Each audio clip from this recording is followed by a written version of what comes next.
Welcome back everyone, this is Trip, and today I'm going to show you the proper way to do an oil change on a Kawasaki Vulcan S 650. And before we get started, let's take a look at everything we're going to need to do the job right. First and most important is your oil.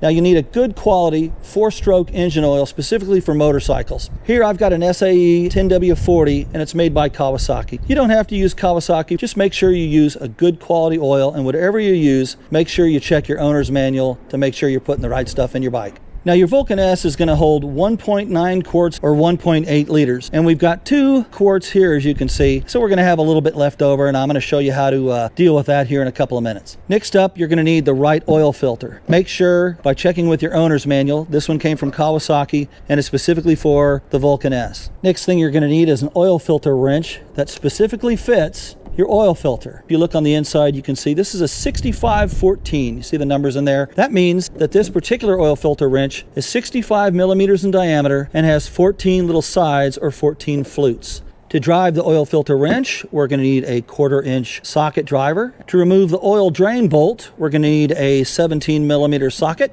To remove the oil filler cap, I'm going to use pliers and a soft cloth to put over that cap to protect it from getting scratched up. And of course a funnel to help me pour the oil in without making one hell of a mess. I've got the oil drain pan, and finally I've got a drain container that I can put the old oil in to dispose of it properly. Next is my secret weapon, a 1/4 cup measuring cup, and I'm going to use this to make sure that I get exactly 1.9 quarts of oil into the motorcycle. Before we actually start to change the oil, we have to know the location of 4 different things on our Vulcan S. The first 2 are located close together. Here we have the oil filler cap. Here is the oil level inspection window. The third item is down below, coming in from the front of the bike, and you can see it right there in the center of the screen is the oil filter. And the fourth item is the oil drain bolt, which you can see right there now on the left side of the bike in the center of your screen. All right, let's get this show on the road.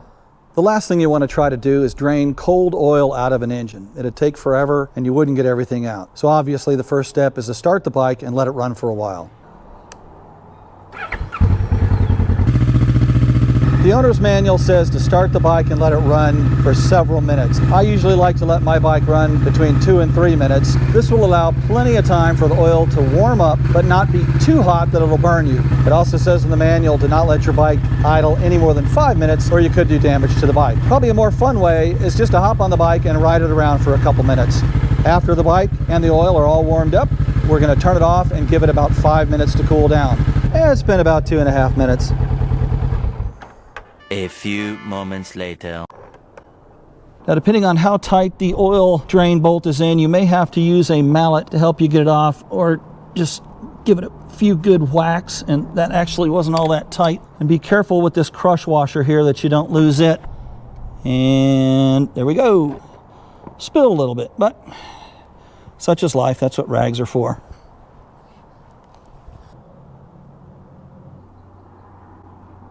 Just a few more drops left to go. 6.5 hours later. Let's move on over to the oil filter. Originally, I had planned on using a extender rod to take off the oil filter, but I have changed the factory exhaust to an Aero Rebel. It won't work with the extender, so not a big deal. I'm just going to use the ratchet and put it directly onto the oil filter wrench. All right, let's get that wrench.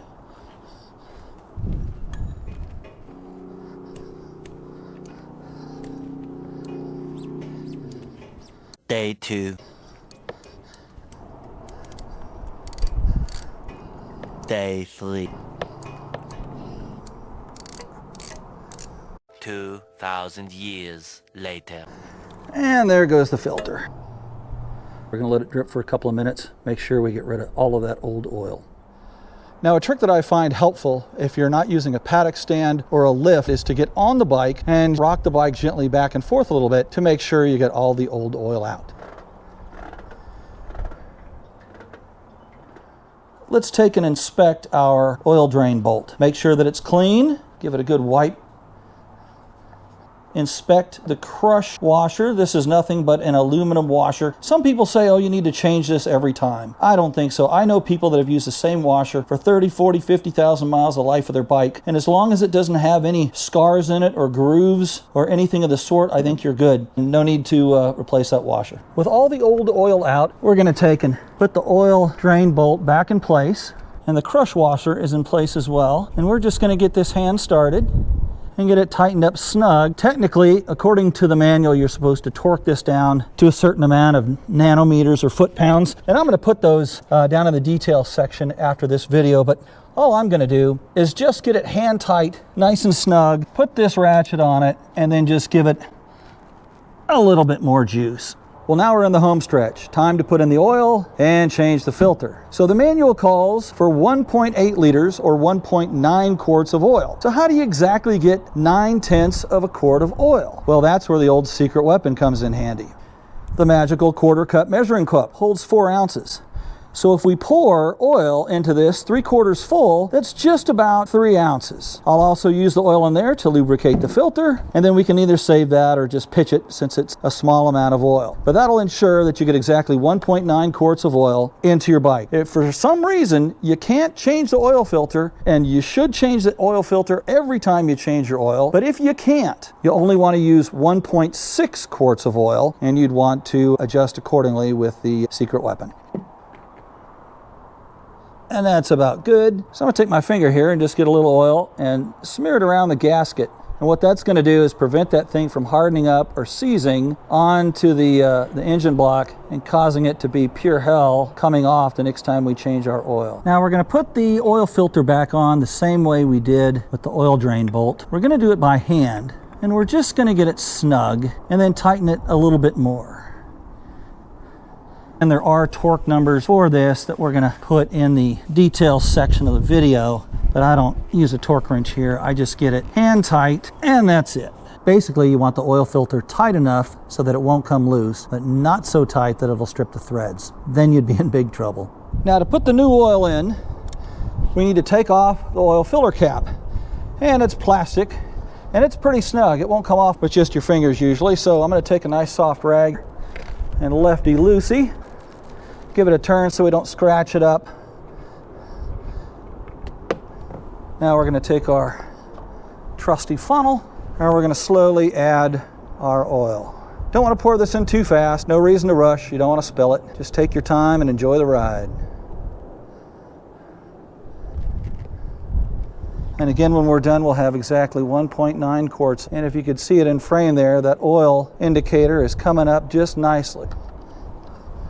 Put that oil filler cap back in. Now be very careful. That's a plastic cap. You want to go easy. You do not want to strip the threads. You just want to get it nice and snug, and that's it. Now we're going to check the oil level on the bike. Here's the oil level inspection window. There's the upper limit and the lower limit. The bike is on the kickstand on the left-hand side, so the bike is tilted that way. So what I'm going to do is take and tilt the bike up to center, and this should come right to the middle of the inspection window. The oil level should be right in the middle. So let's see if that happens. Okay, I think we're just about straight up. We are looking good. Now the next step may not seem like a big deal, but it's critical.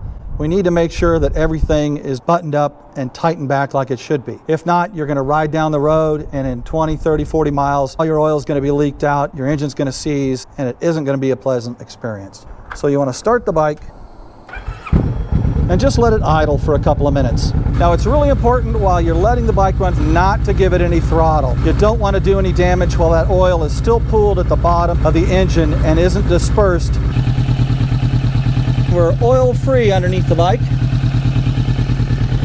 Nothing on the filter or dripping out of it. Nothing coming from the oil drain bolt either. And finally, the last step of the job is to be a responsible citizen and take the old oil, pour it into this drain container, and then dispose of it properly. So what does disposing of it properly mean? Well, you don't take it out in a field and dump it. You don't put it down a storm drain. What you do is you take it to a garage, an O'Reilly's, an auto parts store, an oil change place. As long as it's in some sort of nice container that they can just dump it into their reservoir, they will take this oil and 99% of the time take it free of charge and dispose of it for you.